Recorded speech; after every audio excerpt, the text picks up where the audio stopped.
Hello, my name is Michael Platzer, and I'm sitting on a small island in the Atlantic.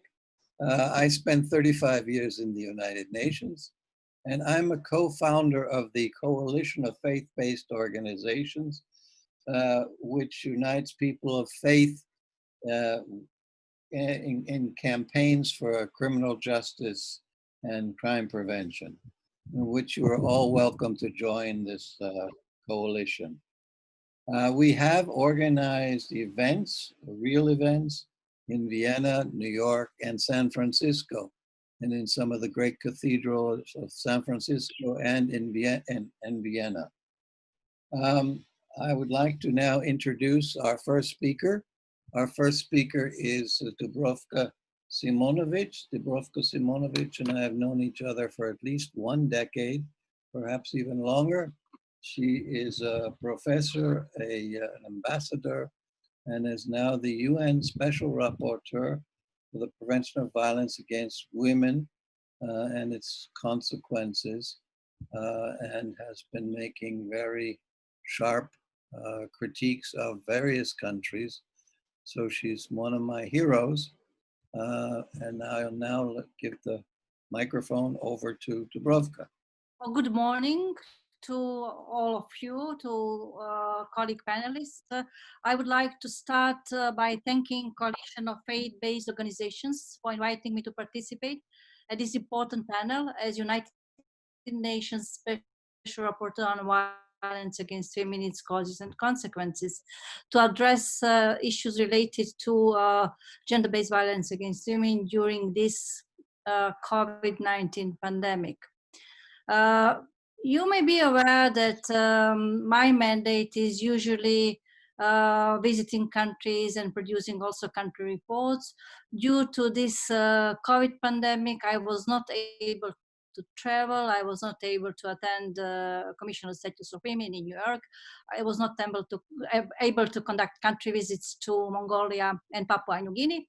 But I'm using these opportunities to different webinars to send important messages related to prevention of violence against women and girls, to protection of victims and prosecution of perpetrators. That is now really happening in a challenging time during the COVID-19 pandemic.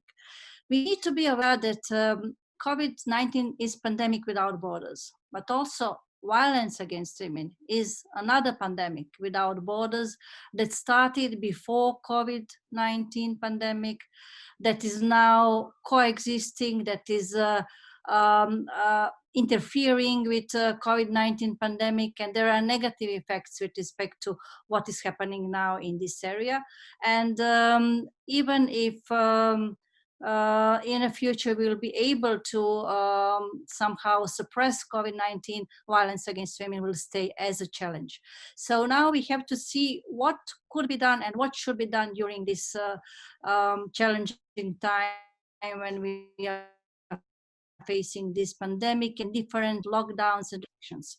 As a UN Special Rapporteur, I have first issued a call to all UN member states on 27th March in order to send clear messages that still during the COVID obligations under international treaties with respect to prevention of violence against women, and especially domestic violence, because during the lockdowns, women, children, families are locked in homes. And although homes are safe places for majority, for those that are facing domestic violence and different forms of violence that could happen in this context, for them, home could be a very dangerous place. Homicides could happen, and we know with respect to data that were collected before COVID pandemic that out of 10 persons killed in a context of intimate partner killings, more than 8 are women, 80% are women. So during COVID lockdowns and lockdowns at home, we are seeing increased risks for women and children. And now we have to see what should be done, what the responsibilities of states, but also all other stakeholders. They all have a role to play. And here, since we are having this panel organized by Coalition of FBOs organizations, it will be very important to see how faith-based organizations send those messages that are focusing prevention of violence, protection of victims, and situation that should be properly addressed at that level. So from my side, I have also issued a call for all states and stakeholders to send me information. I have addressed specific topic, and now I'm collecting data related to COVID-19 pandemic and violence against women with focus on domestic violence. So basically I'm asking questions: are shelters available, are protection orders available, is access to court secured during this time, are restrictions allowing women to escape violent home situation. So I'm also seeking example of good practices and bad practices. So I'm planning to produce report on violence against women with focus on domestic violence during the COVID pandemic.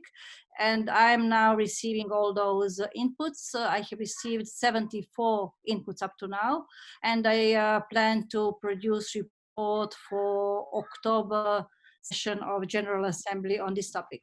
Let me also say that yesterday I was invited by Executive Committee of the United Nations Secretary General to participate at meeting organized by Secretary General with different UN agencies that have discussed what UN as a whole is doing with respect to violence against women and girls during the COVID pandemic. And it is extremely important role that Secretary General has played, because he has launched appeal for peace at home. And now we really need to see that we need peace at home. UN has a good agenda for women, peace and security, but if we look at domestic violence area and what is happening at homes, here we have to really re-examine what are gaps that were there before COVID pandemic, then what was challenge imposed by COVID pandemic, and then how to proceed later on with respect to those measures that are needed. And basically, pre-existing gaps and inequalities and shortcomings, they were now highlighted during the COVID pandemic. For example, in states where there are no shelters, women are not able to use shelters. So we are also seeing some good practices, because some states have organized possibility for women to go to hotels instead of shelters, because shelters are also having problems related to isolation, and those that are in are to receive new persons due to possibility of infection by COVID. Then protection orders. In some states, protection orders were not present before. So if they were not present, they could not be used. In those states that had protection orders, it is question of their efficiency. And if courts are, for example, locked down, if women are not able to access courts, they are not able to have restriction orders. Some states have issued possibility for e-protection orders online. They could be issued online. This is something what could be seen as a good practice. And then, for example, helplines also with respect to 24/7 helplines that are available for victims of gender-based violence and domestic violence. In many states, we do not have such helplines. In some states, we have some helplines run by NGOs. In some other states, we have helplines run by governments. And those states that do have helplines, they are reporting 30% increase of calls. But in some other states, we do not see official data reflecting increase of gender-based violence. And this is now showing that for women in lockdown situation, if they're at home, on many occasions they're afraid to use regular channels, phone to call, helpline, and so on. So other possibilities should be open, like SMS messages. There are also good examples with respect to possibility of women to go to pharmacy and to seek specific COVID invented number mask, what is code for help that should be received for that woman, and so on. So we are seeing many challenges that are related to pre-existing gaps. Now we have to see what are new challenges imposed by COVID and how to implement those pieces of a framework that we have for prevention of violence against women, protection of victims, and prosecution of perpetrators, in coordination of all those that are responsible to do it, with respect to also cooperation with non-governmental organizations, independent institutions, and let me say also faith-based organizations, because they are sending also extremely important messages to their audiences. They are able to work on those lines that are related to prevention and protection of victims of gender-based violence. I would like to thank you. I will stop here, and later on I would respond to any questions if addressed to my mandate. Thank you. Thank you very, very much. It was all very interesting. Shahin Ashraf is our next speaker. She's the head of the Global Advocacy for Islamic Relief worldwide. Her expertise lies in faith and development, and the intersection of gender, social inclusion, and social protection. So I assume that you have something very specific to tell us about particularly the situation of women in the Islamic world. Please, Shahin. Thank you, everyone, and thank you for the Faith Coalition inviting me to speak on today's panel. Thank you to everyone, and thank you to the audience as well as the speakers that are here today. So given the importance of social justice advocacy, which is within my profession, and the re-emergence of what we call spirituality as an important element of social work practice, what we've noticed is the relationship between spirituality and social justice is ever more needed during this pandemic. What we've also noticed is the relationship between one form of spirituality connectedness within humanity and the tendency towards social justice advocacy in a group of work that we're doing. So from the pieces of research that we've done, we've realized that the spirituality and commitment to social justice advocacy and the willingness to take individual action to combat injustices is more prevalent than ever, particularly during this COVID-19 pandemic.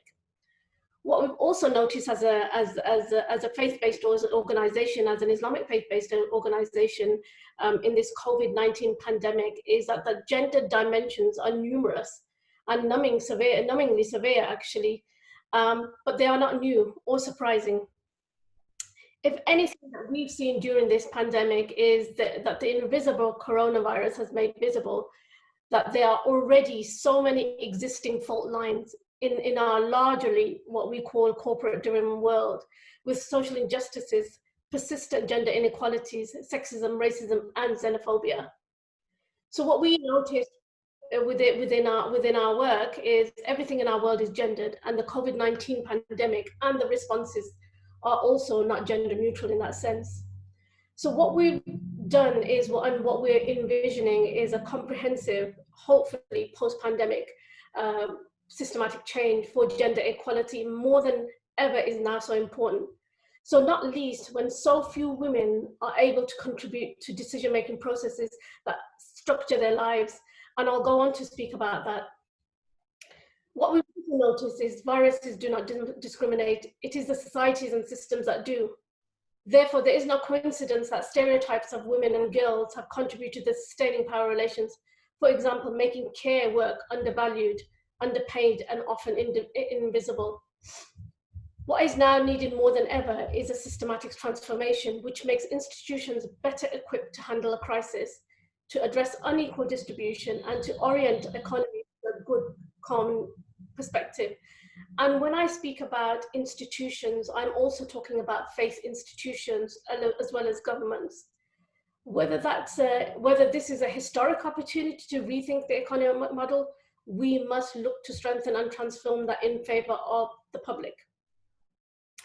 So what we've noticed in times of this cataclysmic crisis is the failures and true leadership are revealed. With this, we also feel that revisiting what true leadership qualities are in order to guide our societal experiences. And whether that's in our mosques, whether that's in our temples, whether that's in our churches, whether that's in our gurdwaras, we all have to revisit what leadership qualities are and what they are required to do within this societal experience. In the post-pandemic world, the gendered economies, the impact of crisis, the recovery, and the gendered employment patterns, what we see is that the role of migrant women, the undocumented workers, and the gender dimension of supply chains and economic recovery measures are far removed from the policies that we have. So where we are as faith-based organizations and religious institutions have been at the front line of that. We've been there mitigating the COVID-19 consequences and providing much needed guidance. For example, as faith-based organizations, we've had Muslim clerics issue fatwas that emphasize government regulations regarding halting religious ceremonies, for example. And this led to Islamic Relief developing guidelines on safe religious practice during COVID-19 pandemic. And I can share that with you later. For example, I mean, one of the, Pope Francis called for all Christians to respond to the coronavirus pandemic with the universality of prayer, compassion, and tenderness. And he said, let us remain united. Let us make our closeness felt toward those people who are most lonely and most tried. So what we've also seen during this period is a call for women leaders is vital in our preparedness efforts, particularly in the areas we work. We work in 43 different countries around the world. And what we noticed in analyzing these recent emergencies, it's all too clear that too little has been done to ensure that women are at the table in making decision-making processes, whether that's in restorative justice, whether that's in restoring criminal justice issues, whether that's in program design and delivery, that the gender inequalities are not addressed in those responses. This leads me on to, as Islamic Relief Worldwide, we've noticed that the pandemic has changed our world and our worldview, deepening the pre-existing inequalities and exposing vulnerabilities in social, political, and economic systems across every sphere, from health to the economy, security to social protection. The negative impacts of COVID-19 are exacerbated for women and girls. And that particularly around the stateless, the impoverished, the displaced, and the abused. And what we've noticed in lower and middle income countries, girls who are missing out of school, particularly primarily impacts on the young girls.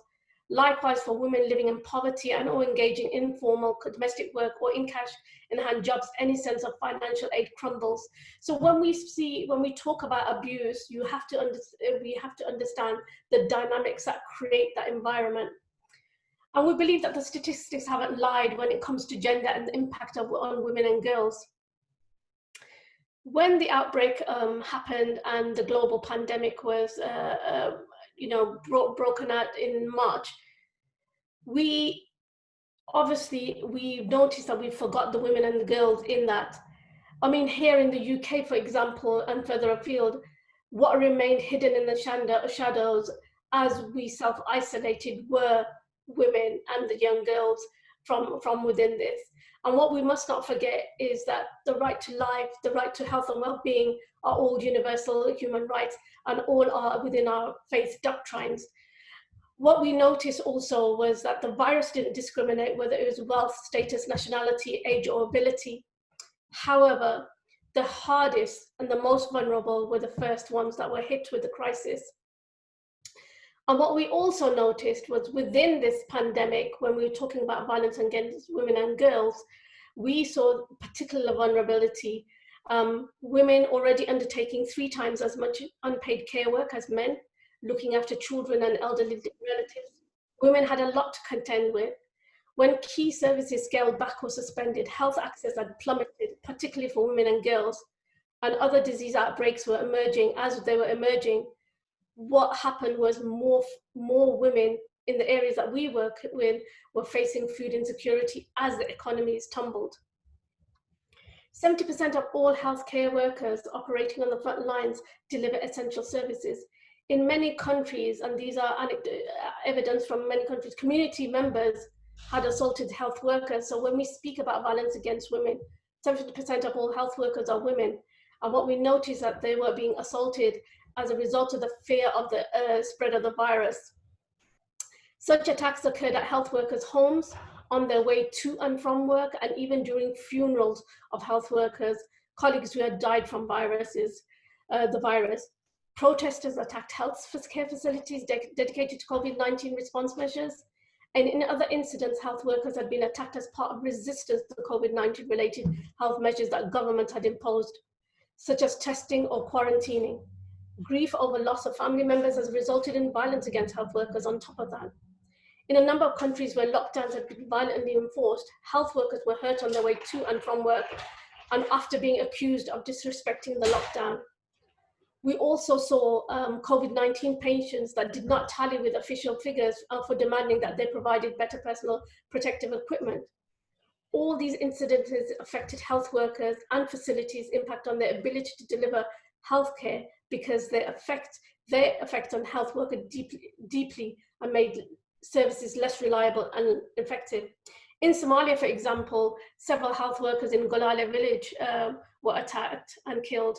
In Mexico, 2 women in Santiago de Querétaro were accused of infecting the communities that they were in. But let's talk closer to home.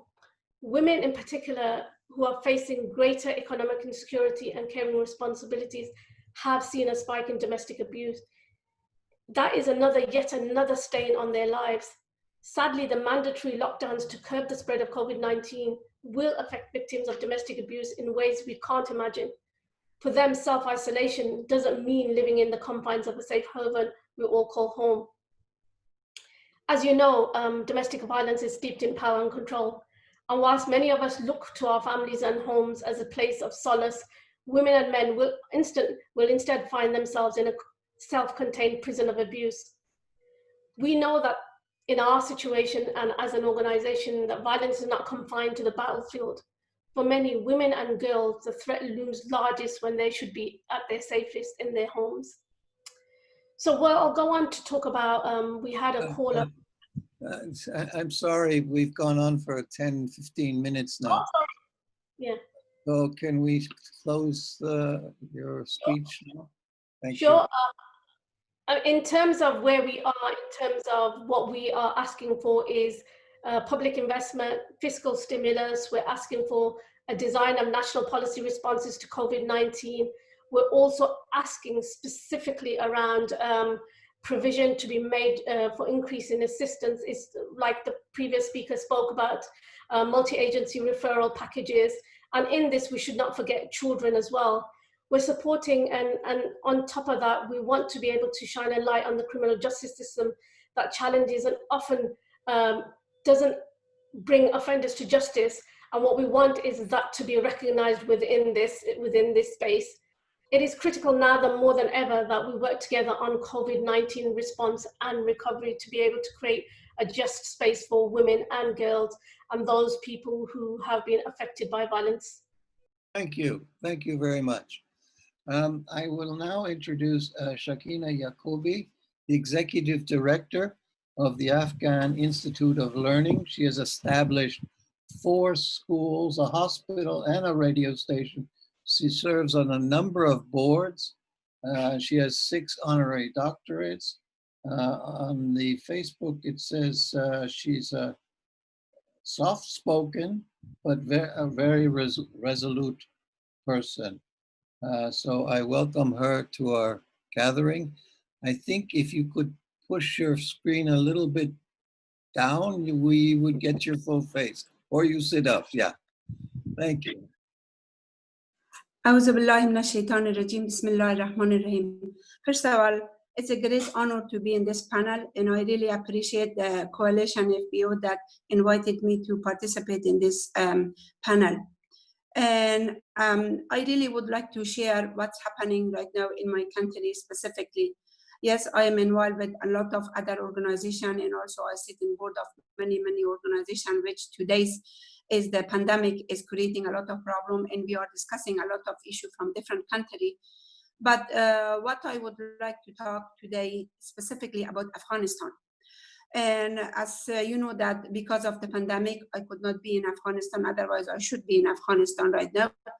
And I have been locked down here because of the situation going there. But every day and every night I am working in Afghanistan with my people, and I see a lot of issue that is really troubling like any other part of the world, but specifically in Afghanistan. You know, Afghanistan is a country that have been through war and for 40 years, and also poverty is all over Afghanistan. But one of the most important issue in Afghanistan is that violence against women is have been there and increasing. We see that since the pandemic of this COVID-19, the violence against women is like skyrocket. And also just because of the lockdown, the environment for the home is not safe. As you know that during the years of previous years, people were getting out of the house, women especially got out of the house, they came into different programs. For just give you some information, we have about 340 centers that women are involved in. They are coming and going, and they are involved in many, many activities. As a result, they are the head of the household. They provide economic, situation for their family. They support their family.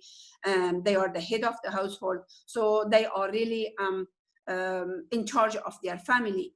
Since this pandemic, and they are at home, the children are at home, the husband are at home, and the husband has no job, because especially in Afghanistan, in a poverty, in a country that is poor, so the people they have a job, online job. If they go stand up in the line and there is a job, they can just take some money home. But if there is a not job available, so they have nothing to take home. As a matter of fact, they are just really frustrated, and this frustration is causing a lot of problems. They go home and they are beating their children, they are beating their wife, and the children, as a matter of fact, are being abused. They are also missing from school. And also we saw so many barriers for this, that is challenges in front of us, that as an organization, EOL is constantly around the clock. Like we double shift our health clinic, because right now not only we provide like health messages to the people, also we provide hygiene messages to the people. Also, we are providing counseling, because a lot of these women are abused. There is no shelter to go, there is nobody to go. So they pour to the clinics. So, and when they come to the clinics, we finally find out that the doctor and the nurses could not handle that. So as a result, we automatically, as an entrepreneur, I'm always constantly thinking about what can we do next and how we can reach out. So as a result, we said, and we had a meeting after meeting and said how we can overcome this. So automatically we said, although it was lockdown, everybody's closed, nobody come to the program. So we requested our trainer to come to the health clinic, and they provide counseling for those women who are coming. So we provided counseling for women, how to be strong, how to really negotiate with their husband, talk to their husband, how to take care of their children. And also we are giving counseling how to reach out for their children, because the children are at home. We are afraid that those girls are going to miss school and they are going to be the victim of early child marriage. So there is so many issues is coming that is pouring on us, and just we are really this pandemic is not only is creating that. As a faith organization, also as a spiritual person, I feel that this is the time that we really need to really look deep inside our heart, what we are doing and what we should do.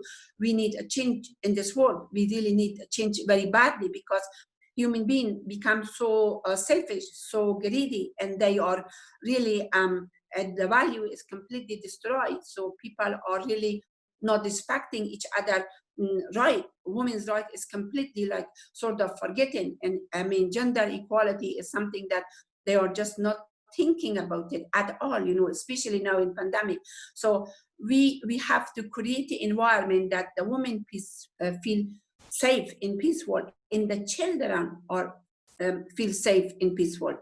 Then again, how you provide this education for these children, that they have no internet, they have no smartphone, they have no computer.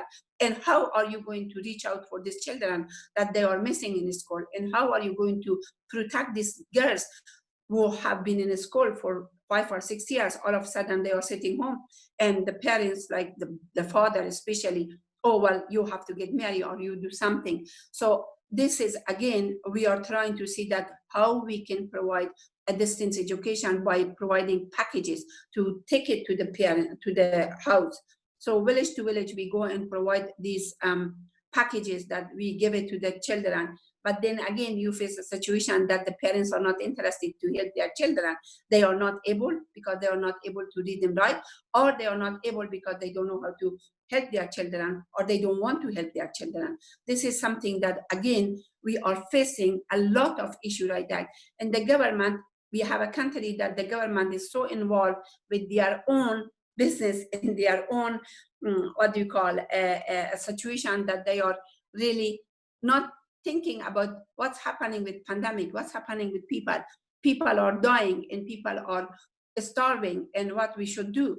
So again, sharing is something that also, as a spiritual person, we feel that right now, although AOL is not a humanitarian organization, about 50,000 people, refugees, are pouring from Iran, who are not getting healthcare service from Iran, and they are Afghan who have been refugees in Iran and Pakistan. They are already, all of a sudden, they are pouring into Afghanistan, and the border is not closed because that is their country, they have to come. But there wasn't any preparation for this pouring people all of a sudden. So in one way we have a pandemic, in another we have violence against women, another we have children staying locked down and not going to school, and another one, so it's that the refugees are coming without shelter, without food, without any means of economic stability. So we are facing issue after issue. And so also, as a spiritual person, I really believe that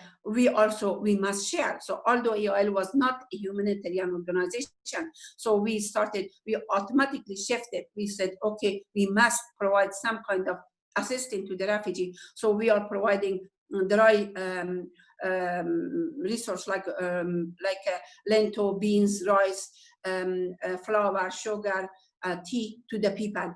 Just for the whole month of Ramadan, we constantly are providing this for the people. And also we are shifting our women learning center. One group are going through counseling, another group are shifting to a sort of a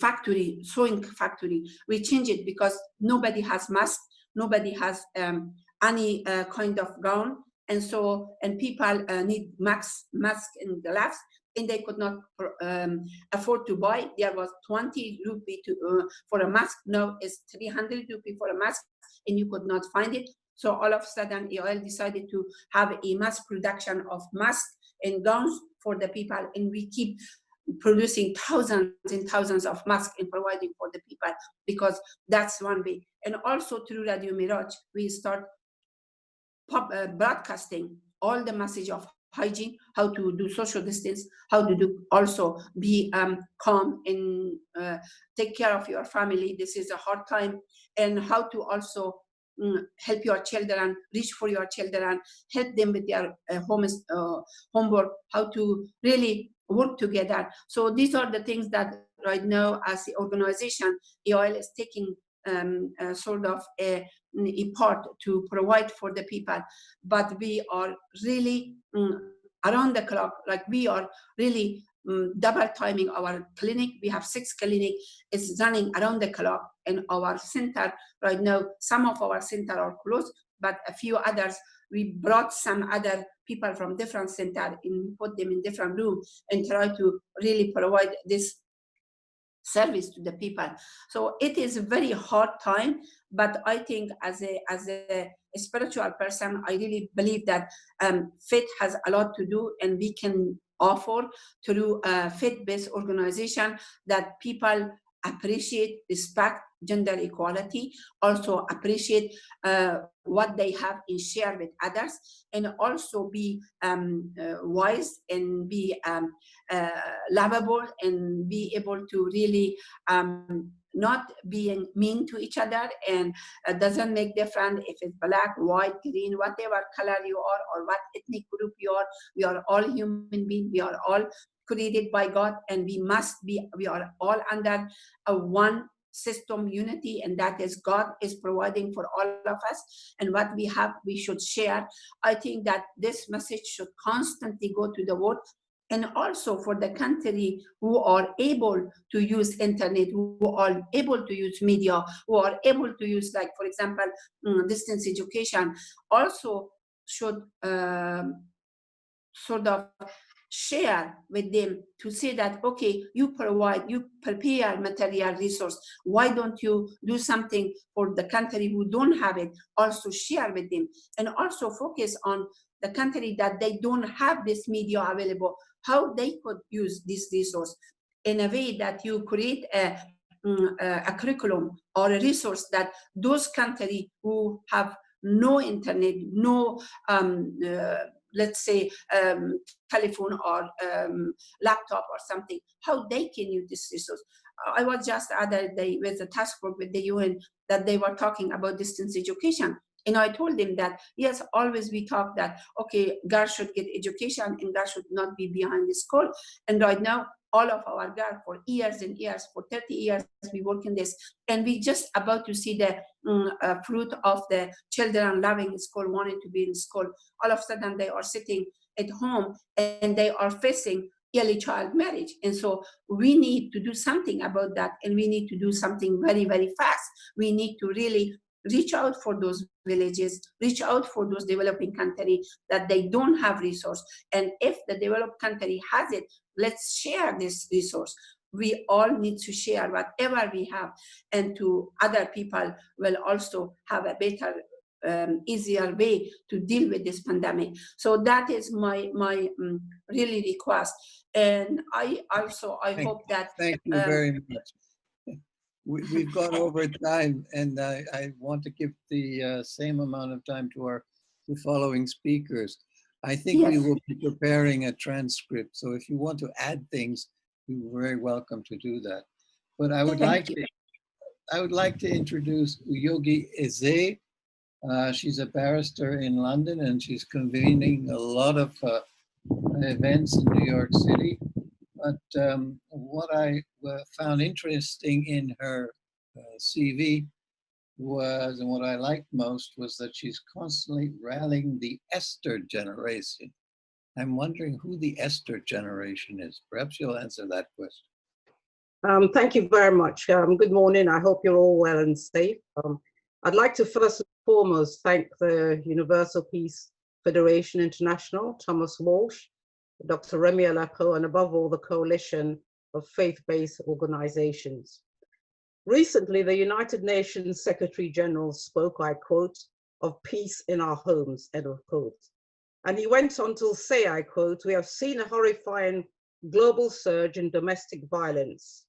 I urge all governments to make the prevention and redress of violence against women a key part of our national response plans for COVID-19, end of quote. I, for one, believe that faith-based organizations have an important role to play in combating violence against women, and more particularly during the time of COVID-19. As the global community is sheltering at home from the global contagion of COVID-19, we are indeed witnessing, I quote, a shadow pandemic emerging at an alarming rate, that of violence against women and girls. Women are locked in homes with their perpetrators. They're separated from their family, friends, and indeed resources that can help them. Globally, 243 million women and girls have been subjected to sexual or physical violence. The pandemic and violence is indeed a mirror, and our God's Father saying a challenge to our core values, our resilience, and above all, our shared humanity. We are not only fighting to survive COVID-19, but we must also need to ensure that we emerge renewed, strong, resilient, and above all, with women as a powerful force to reckon with and the center of recovery response plans. COVID-19 has indeed seen a tremendous underreport of domestic violence. We need to put refugees, migrants, IDP women at the forefront of states' response to COVID-19. We are indeed, with the help of faith-based organizations, in this together. We need to see how we can build back better post-COVID-19. I would go as far as saying that economic policies and regulations that do not take into account women's roles in economic and social welfare need to be changed. It is imperative for governments to take the opportunity presented by the ongoing pandemic to do things differently in the future. With the help of faith-based organizations, I believe that we should build back better, put women at the center of decision-making. We're all to share a common future, connecting, innovating, and transforming. In Africa, there's a saying of Ubuntu. Ubuntu speaks particularly of the fact that we cannot exist as a human being in isolation. He speaks about interconnectedness. You cannot be a human all by yourself. And when you have all these qualities, Ubuntu, you're known for your generosity. The pandemic has changed our world without doubt. We need to ensure that gender equality concerns are indeed embodied in short-term responses and indeed long-term recovery to build more resilient and equal societies, which are imperative for the world. We need to build back better a world with women at the center of decision-making, a more equitable and sustainable sharing the burden of care. Thank you very much. Oh, thank you very much for keeping within the time frame. We appreciate that all. Now, I have an old colleague, Fatma Yusheva. She's a researcher in the UN Office of Drugs and Crime. She is doing data collection and analysis of crime statistics, and she holds advanced degrees from Milan, the University of Milan, and Denmark. Please, the floor is yours. Good morning, good afternoon, and good evening to everyone who is here with us today. And thank you very much to the Coalition of Faith-Based Organization for inviting me to sit on the panel today. As you already mentioned, I am part of the Research and Trend Analysis branch, and I'm working on data collection and data analysis of crime statistics. And because everybody so far, all the panelists, thank you for the great contribution you made. You've been all referring to statistics. You've been all mentioning how crime has increased, how domestic violence has increased. We've seen it, we've heard it. Well, we've seen it, I don't know, but we've heard about it. We've seen on the news a lot of reports about it. What I'm going to do today is I'm going to share with you a brief presentation on the numbers we are actually seeing from the countries. Let me share my screen with you, and please let me know if are you able to see the screen? Yes, we're able to see it. Okay, fantastic.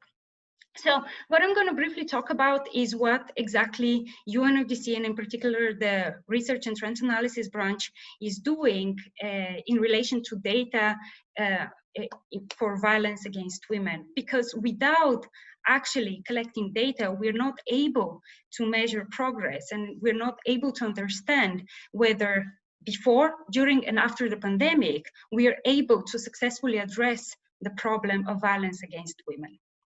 So let me start.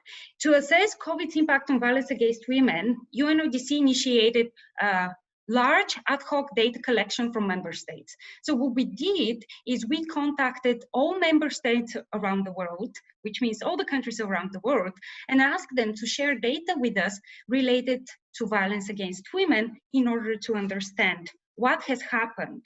We asked them to share such data for the months before the pandemic, during the pandemic, and we're currently collecting a lot of statistics post-pandemic in order to see whether also governments were able to successfully address the problems of violence against women.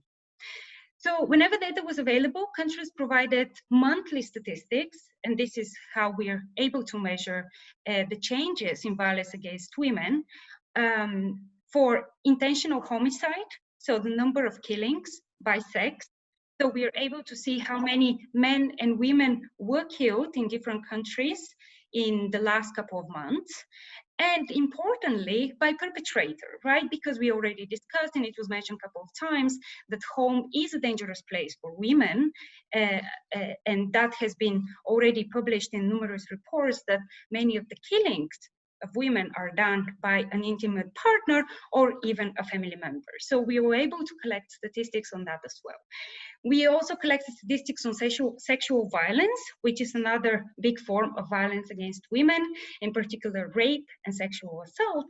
And since all the data, even the panelists mentioned so far, on the increase in domestic violence is based on hotline data, I'm also going to show you very briefly examples from 2 countries. And those examples are quite interesting because they show very different results.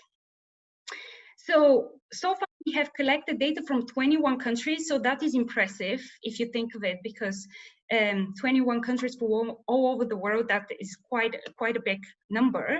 And the data covers the period October 2019 to April 2020, but as I said, we're continuously working on extending our data coverage, so we will be sharing the statistics as more statistics becomes available. Data comes from official records, so the countries give the data to us, except from Helpline data, which usually comes from the NGO or the institution that is responsible for running the Helpline or hotline data. Most of the countries are from Europe and Latin America and the Caribbean, but more and more countries from Africa and Asia and the Middle East are starting to report crime statistics in order to measure progress towards reducing violence against women or to understand what happened in this period. Okay, let me show you. So the first chart I would like to show you is on intentional homicide. So what happened to the number of men and women killed in the last couple of months? The yellow line here represents the number of men killed, and the red line represents the number of women killed in 17 countries around the world. So what you see is, whereas the number of men killed did not really change, and especially in March and April, when the pandemic hit very hard, already hit very hard many countries around the world, the number of women killed went down quite significantly, right? So I'm not giving you interpretation of why it happened at this point, but I'm just showing you statistics that in 17 countries, we see a decrease in the number of women killed. What is the statistics by perpetrator? So here I'm going to focus only on intimate partner perpetrators, leaving family members aside. And what we see is, again, the red line here represents the number of women killed by an intimate partner, whereas the yellow line represents the number of men. Everyone on this in this webinar, but for those that actually are not aware, of course, most of the victims by intimate partners are women, and very much less are men, very few are men. But what we interestingly see is data reported by 8 different countries, doesn't really show any decrease or any pattern in the number of killings by intimate partner for women in this period. You can see in March, the numbers actually increased compared to February, and in April went down. We're currently collecting more statistics from different countries in order to assess what happened in other countries as well. But so far, we don't really see any decrease in intentional homicide or killings of women by their intimate partners. What happened to sexual violence? So sexual violence, we collected rape and sexual assault statistics, as I said, and we have rape statistics from 18 countries and sexual assault statistics from 12 countries. And what you see is that a pretty stable number of cases of sexual assault and rape reported in every country, and a significant drop in March and April for those two indicators, which means that countries, for one reason or another, and police in particular, because this data come from police records, they noticed a significant drop in the number of reports related to sexual violence, and both for rape and sexual assault.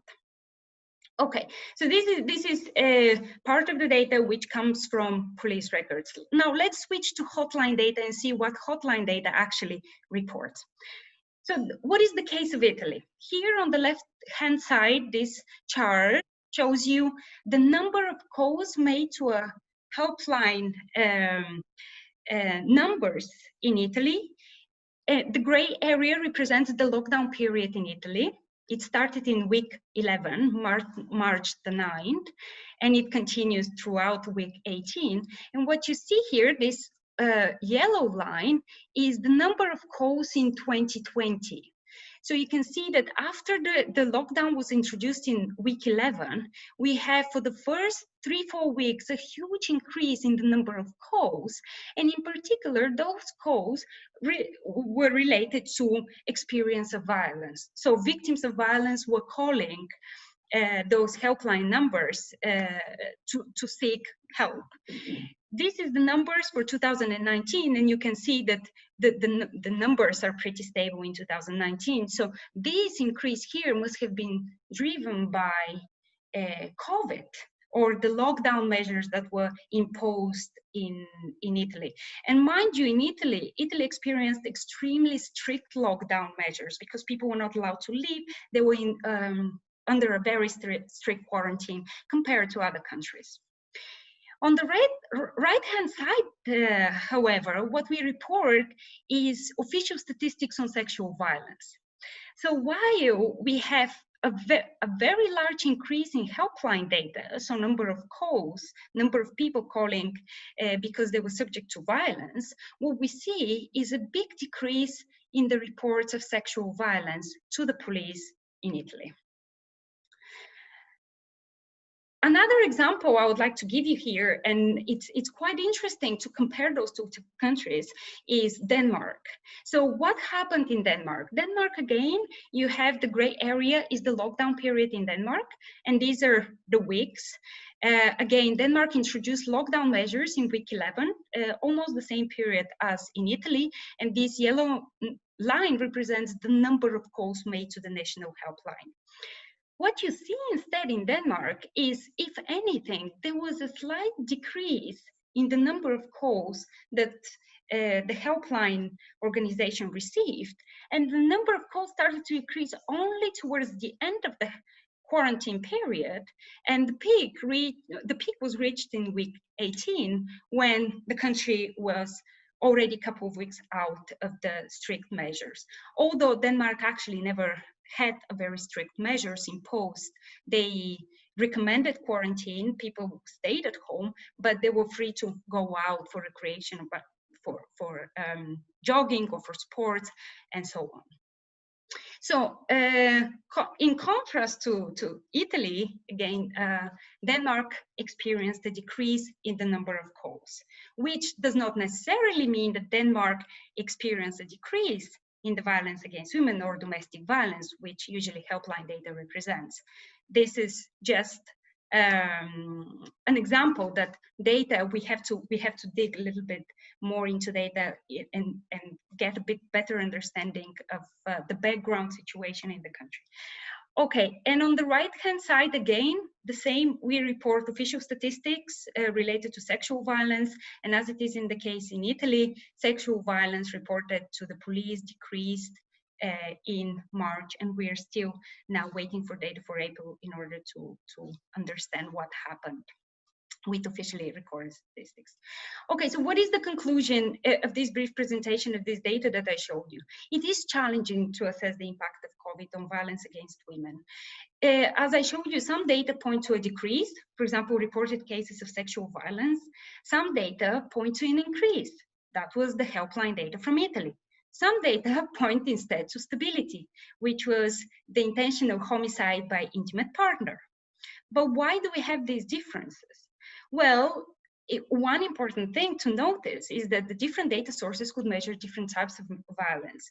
So generalizing that, we cannot generalize just by taking the case of Denmark, for example, that the helpline calls decrease. We cannot say that overall in Denmark there was a decrease in violence against women. We have to be very careful in making such conclusions.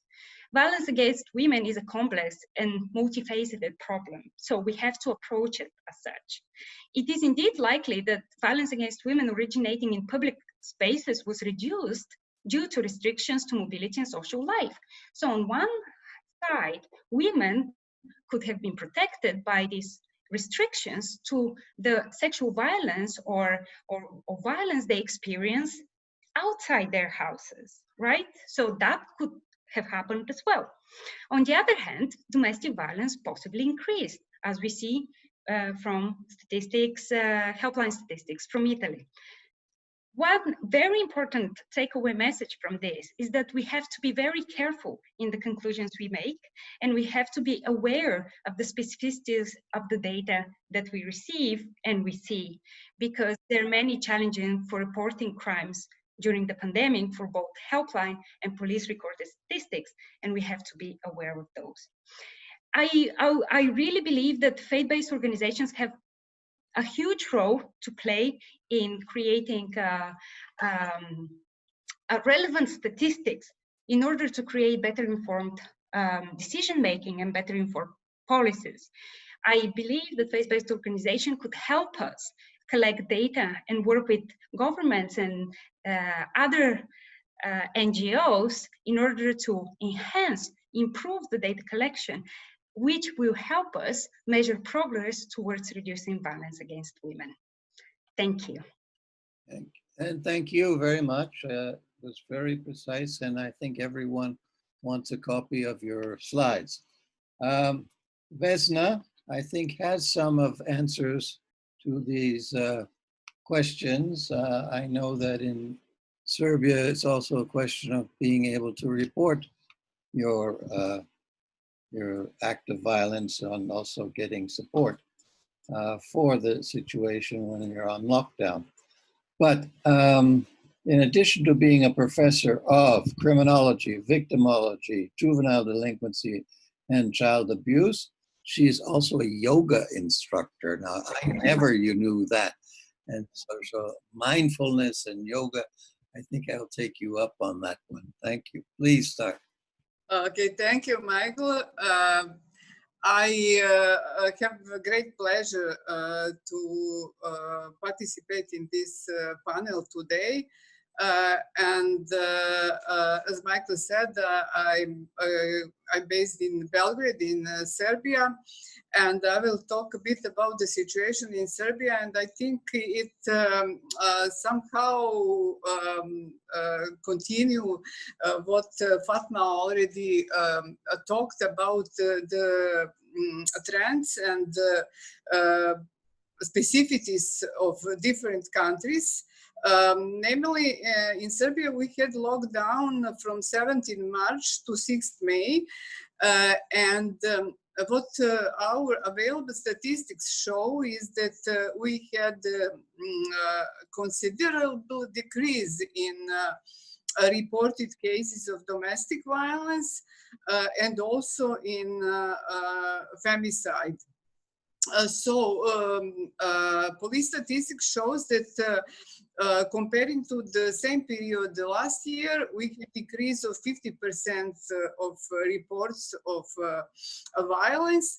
And also we had 1 woman killed in this period comparing to 5 women killed in the same period last year. Moreover, the statistics of SOS hotlines and shelters also show decrease of women who asked assistance from them. That's a big question. why and whether really this decrease happened, or this is only the consequence of the problems in reporting and asking assistance. First of all, I think that the types of lockdown were not the same in all countries. For example, in Serbia, we had a bit different kind of lockdown comparing to Western countries. We were free during the day to go everywhere if we have car particularly, but during the night we had curfew hours. And also our shops had very short working hours. They stopped working before the curfew hour, so that people who work can go home at time before the curfew hour. And also, of course, the bars, restaurants were closed. So I think that alcohol is a very strong factor in, for example, domestic violence cases in Serbia. Was not really such a big factor during lockdown period. But on the other side, I mean, we can only guess about that, but on the other side, it's really obvious that Serbia to make easier for women to report violence, not only to women, but to victims in general, because they had either to phone them or to go to police station, but they could not use any alternatives like online reporting, WhatsApp, SMS, etc. I mean, authorities invited them to report violence using TV, but they even didn't explain them clearly that they can go out during curfew hour if they need to report violence. So I think this is a big problem. The big problem was also that NGOs who anyway struggle very much with being underfunded in Serbia had a problem because they had to move to work from homes, and then they started to use their private premises. They got additional expenses, but they had to cancel some activities. I mean, that also made the problems in their capacity to answer calls, but on the other side, they changed the phone numbers, switched to mobile numbers. They put this information on their websites, but still it was difficult for victims to follow these changes. Victims who knew old numbers actually continued to call these office numbers, which were not working. So all that, I think, made huge problem in women actually contacting NGOs. The good thing was that UN Women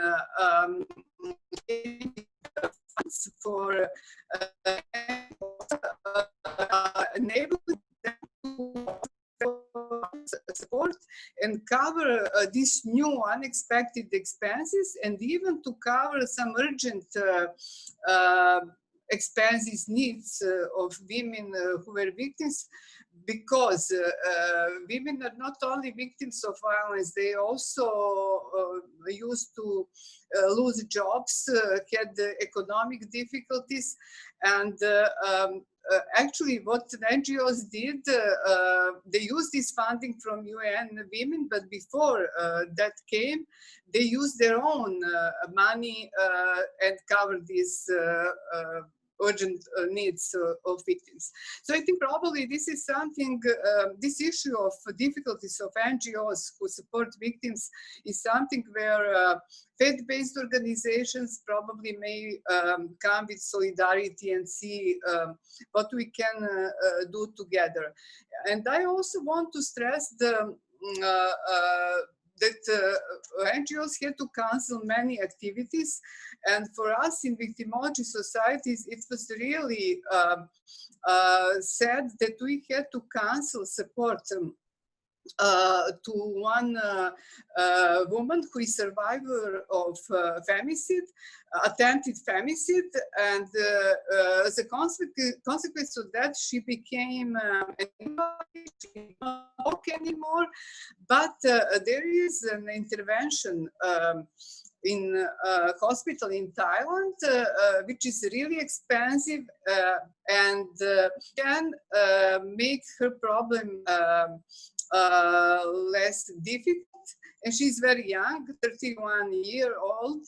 And we started in late December together with one humanitarian organization to collect funding, actually to collect money for this operation. We managed to collect 2/3 of these funds. And then COVID came and all that was stopped, and the operation, which was scheduled for May, of course, could not be performed, and all these actions were stopped. She's really desperate, and we are desperate as well, because we don't know when she would be able to travel to Thailand and to have this operation, and also she didn't collect enough money. So if anyone has an idea how to help her, I just feel that I should mention that today. I will stop here, and if there is any question, I would be happy to answer. Thank you again, and everyone heard the plea for money, so I think we can send that through the Serbian Victimology Society. My last friend, Ana Alvaci. We've known each other decades. She's the chair of the Alliance of NGOs. She's focused primarily on making research meaningful. So in other words, she does great scientific research, but makes sure that it has some application. She also helped draft the 2 femicide resolutions. So Anna, it's your turn. Sorry, we're a little late. Thank you very much. No, thank you, Michael, and thank you to all previous speakers for highlighting a very, very challenging situation. So I think that I would like to start from this. As Michael said, I am now the chair of the Alliance of NGOs on Crime Prevention and Criminal Justice. That is an umbrella organization that puts together many different organizations dealing with various topics related to the mandate of the Commission on Crime Prevention and Criminal Justice of the UN. Many of our members deal with issues related to violence against women, trafficking in persons, issues related to imprisonment, challenges of women in prison, and various other aspects that have been touched during our discussion today. Many of our members are also faith-based organizations, and so they add this particular angle to the work that they are doing. One thing that I wanted to focus on today was this issue of the data, of the information, and the challenge of getting information during the pandemic. UN Women and WHO in April issued a very useful short document that was really highlighting the difficulties of getting information on violence against women during this period, and the difficulty of interpreting whatever you could get during this time. And so, in my experience, I had the beginning of these surveys on violence against women, for example, was one of the implementers of this project. And we were looking at faith-based organizations also to help us in providing safe spaces where women could be interviewed, so for the collection of the data. And this is one of the many aspects that connect the issue of faith-based organization in the overall prevention of violence against women. But the most important issue is the fact that the pandemic has worked as a magnifying glass for issues that really need to be addressed very, very urgently. It has highlighted the fragility of certain communities and the difficulty of working on the leaving no one behind mandate of Agenda 2030.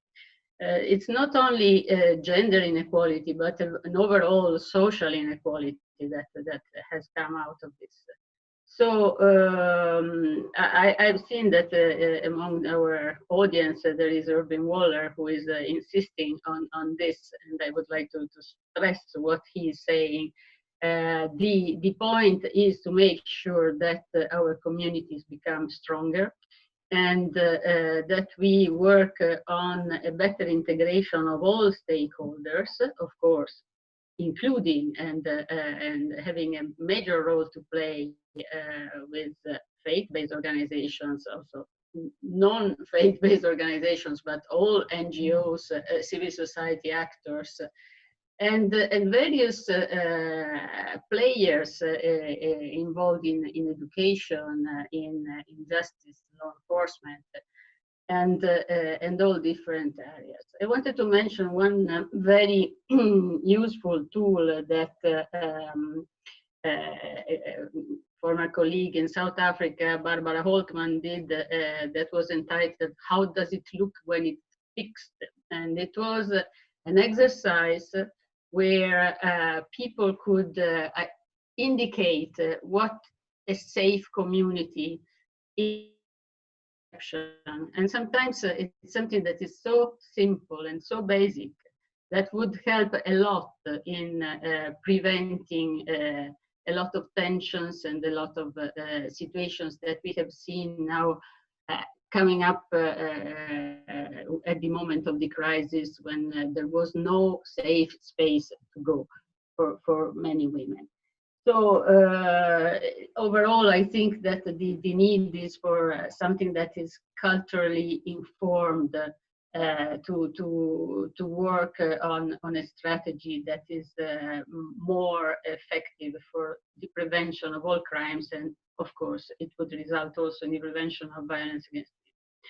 Another thing that I wanted to mention is that among our members, there is a group that is now working on the development of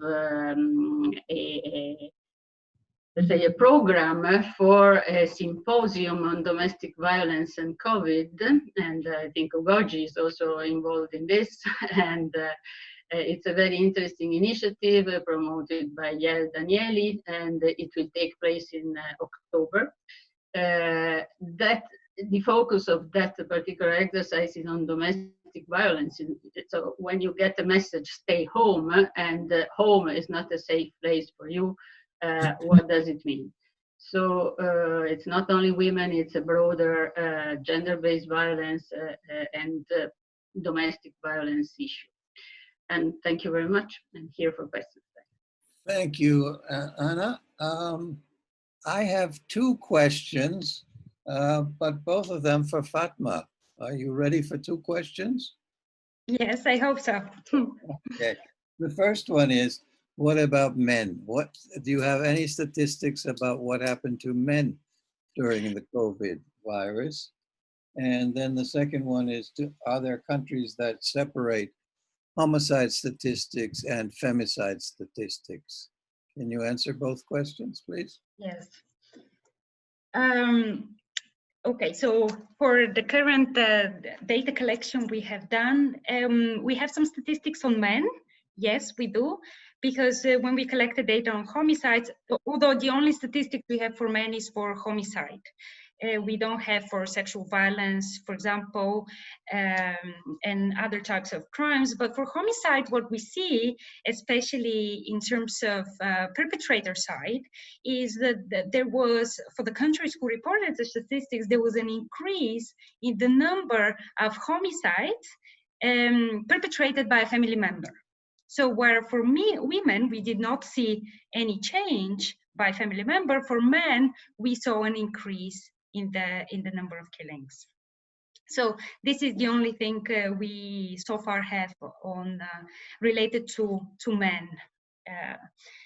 As regards to femicide, the only disaggregation we actually have, as I said, is by type of perpetrator. So we can't say anything about femicide, especially with the current data collection. But I strongly encourage, if you're interested in the topic and what kind of statistics UNODC and work does in relation to that, we published a booklet, part of a global study on homicide. It was published last year in 2019, and it's titled Gender-Related Killing of Men and of Girls and Women, and they provide also some statistics there. So please, I encourage that you go and take a look at our global study on homicide for relevant statistics. Okay, I have another question here. I guess it's not a private question. It's to Anna.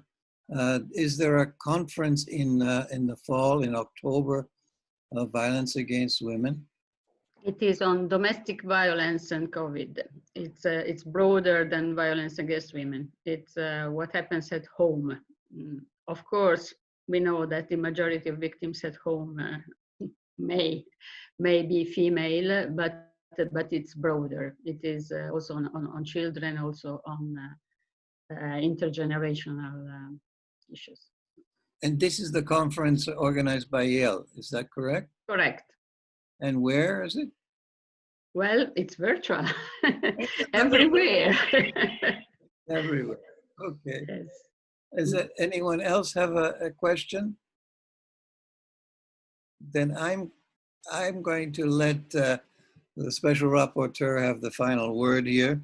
She stayed, although she suggested she might have to leave.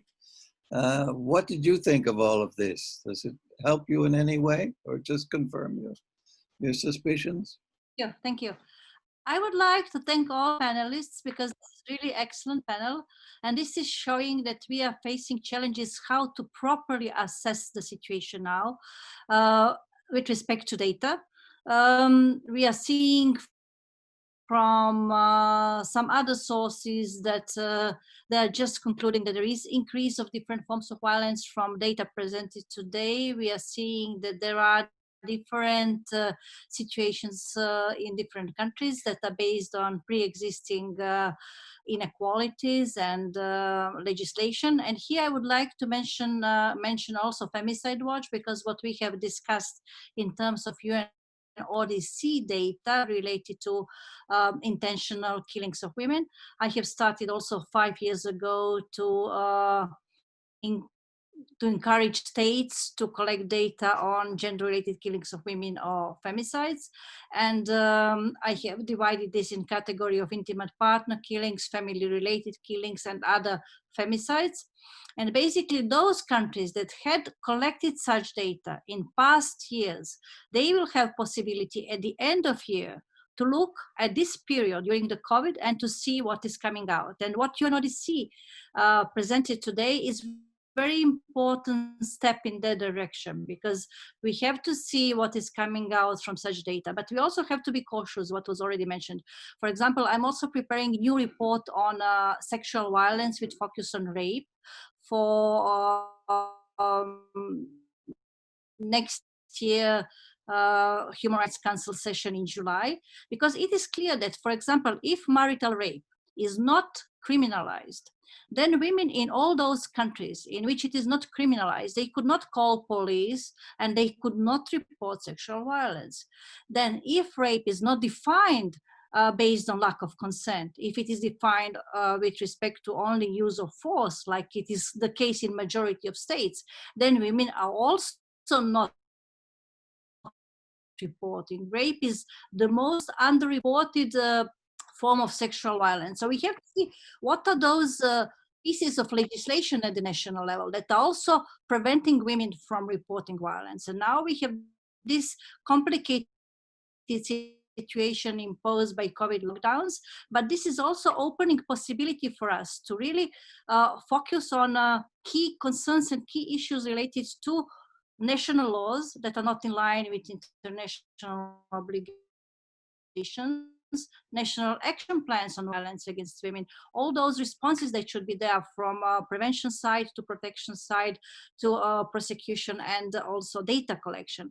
And based on this, it was mentioned during the panel, there are so many possibilities now to look into increased attention to gender equality issues, to have faith-based organizations included in the whole process through their very important work with respect to those issues that were addressed by our panelists. So we have to see how we all together, including my mandate and all other UN agencies, could work in producing something what could be UN system-wide roadmap on prevention and elimination of gender-based violence and domestic violence, because we do not have such clear roadmap.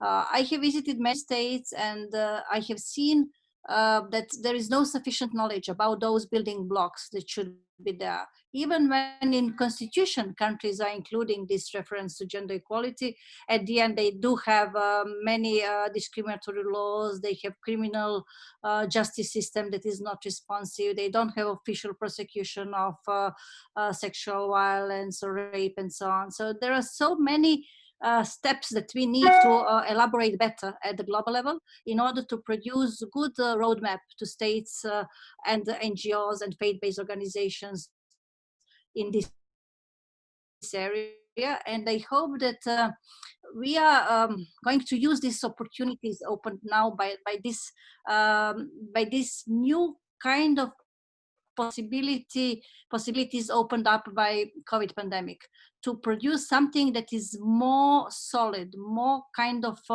data connected, because now we need really to use data that should be administrative data and prevalence data in this area of violence against women, to see how data are reflecting what are practices, what are laws, and what should be changed at the national, regional, and global level. So I would like to also encourage all of you to send me this data related to question on rape, because it is still on my website, and it is going to be produced next year. I hope to produce model law on rape, because now we are seeing, for example, that in many countries women are really not reporting because there is a statute of limitation of 6 months or 1 year. So there is no application of also something that is now seen as international law, that children could report sexual violence when they reach 8 years. So we have to see how really to go now in direction of being more concrete in terms of what is needed to address gender-based violence against women, domestic violence, and also new features that are related to COVID-19 pandemic, but that are also connected with pre-existing gaps and challenges. I would like to thank you very much for inviting me. It was really important for my mandate to participate. Thank you. We have one more question for you. Our friend McDonald asks you, do you have data on women and girls enduring non-state torture? You know what I'm talking about. Strangers, not the domestic. Unfortunately, no. I do not have such data. I have possibility to request data from states, from non-governmental organizations, from all those that have possibility to send me such data. I'm not able to know the situation without receiving data. So if there is something very specific going on, through communication procedure, I can receive information about problems related to gender-based violence or torture with respect to women and so on. So then I can respond as a mandate holder with specific requests to state to send me relevant information and to see what's going on. But I am not having at this stage such data, and I would appreciate if there are something that would be relevant for my mandate to send me the data in. Thank you. Thank you. We've made it. We have 5 minutes left, and it's time for Tom to come back on the stage. All right, Michael, could I ask a question, please? Hello. Yeah, okay. Ask a question, but very short. And to whom? Okay, this question is for Shahin, Sister Shahin. We're all aware that the Black, Asian, and minority community are adversely affected by COVID-19. Have you done any work as regards data collection, both as regards violence against women, reporting? What is being done about reporting, collecting data for the Black, Asian, and minority community? Hi, everyone. So the data is actually the UK government has just released a report on Black and minority ethnic communities and the data around COVID-19 responses to that. In terms of violence against women and girls, I think the data is being collected from the West Midlands perspective. I happen to be on the domestic abuse strategic group. And what we've noticed is whilst there is an awareness raising campaigns, the campaigns don't actually target Black and minority ethnic women. And this is where a lot of the problems lie, because what ends up happening is whilst you can provide information or technologies or resources, they don't actually reach down to BAMI communities. So that's one of the, that's a question I was just about writing around recent technologies and issues of unregulated spaces, including Facebook, in terms of how those kind of areas and spaces are reached in regards to data. The data that is coming out from each local council will be available pretty soon, actually. I know that our local council is providing data on Black and minority ethnic women and violence against women and girls. There was a whole lot of stuff that is being done within stuff around the Istanbul Convention on Domestic Violence as well. It's within its second or third reading within Parliament at the moment. So a lot of our organizations are pushing towards that. There's so much more to do. I mean, as you know, Black and minority ethnic communities are most adversely affected by COVID-19, specifically around the death numbers. And I think we're still trying to gather data in amongst that. But I've just put in a recent, I can just share with you, I've just put in the government statistics right now, and we can share that with you. I'll share it with the panel. I'll share it with everyone, actually. Good. Okay, thanks. Okay, Tom, are you there?